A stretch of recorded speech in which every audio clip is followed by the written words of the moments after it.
هواية شباب من الجيل الجديد ظلوا يسألون منو هذا الشخص اللي ظهر ويا عدنان درجال بزي السندباد، واللي بسببه صار السندباد شعار لخليجي 25. تخيلوا لما يتنقل بين روسيا وأوروبا يتنقل بباخرة نووية، ليش؟ ما أعرف. عالم الكيمياء ورائد الفضاء والمصنف دوليا بأن هرقل العالم العراقي فريد لفتة، وباعتباره واحد من أهم الشخصيات بالعالم. حتى نلتقي به نحتاج شوية إجراءات أمنية.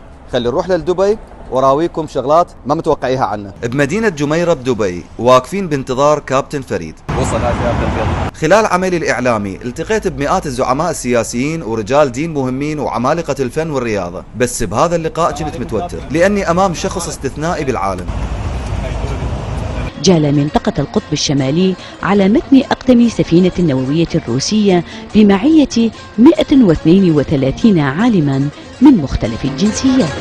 مكتب كابتن فريد مليان ألعاب أطفال لشخصيات كرتونية كانت السر بنجاحها. دراستي للكيمياء كانت بتأثير من كعبول ومشاكس وعبقرينو. دراستي للهليكوبتر وللطيران بشكل خاص يعني بسبب مورتن ونيلز. ليش عدنان وحده بالحلقة 26 في عدنان ولينا واقف على جناح الطائرة؟ لا أني أيضا واقف على جناح الطائرة. على متن طائرة الميج 29 المقاتلة الروسية الفتاكة حلق فريد لفتة على حدود الفضاء الخارجي. الصدمة اللي سواها كابتن فريد بمحطة الفضاء الروسية انه هم دراستهم تطول 3 سنوات حتى يتخرج منها رجل الفضاء. صاحبنا تخرج منها ب6 اشهر وبتقدير امتياز، وتخرج من كلية الطيران الامريكية هم ب6 اشهر بدل ال4 سنوات، لانه يمتلك عقل خارق للعادة. وين ما ينذكر العراق بالمحافل الدولية ينذكرون ويا اثنين، زها حديد والكابتن فريد لفتة. في روسيا درست في وكالة الفضاء الروسية، ودرست ايضا الطيران العسكري. بالاردن سويت رقم قياسي. الجيش الأردني انطاك اسم ما النشمي شلون دريت به؟ ايه صدق ايه طاني.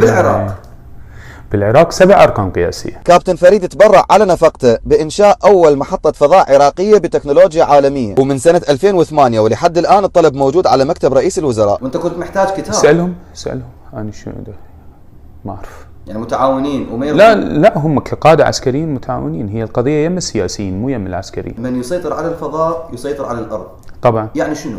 ما هي امريكا قدامك، ما هي عندها اليوم الجي بي اس. خلي تطفي عليك الجي بي اس وش يصير بيك؟ خلي تطفي عليك اليوم الاتصالات وش يصير بيك؟ خلي تطفي عليك الانترنت وش يصير بيك؟ وحتى تشوفون تكملة اللقاء عن اسرار هذا الرجل الاستثنائي روحوا لليوتيوب، اكتبوا حيدر سفينة واضغطوا على زر الاشتراك.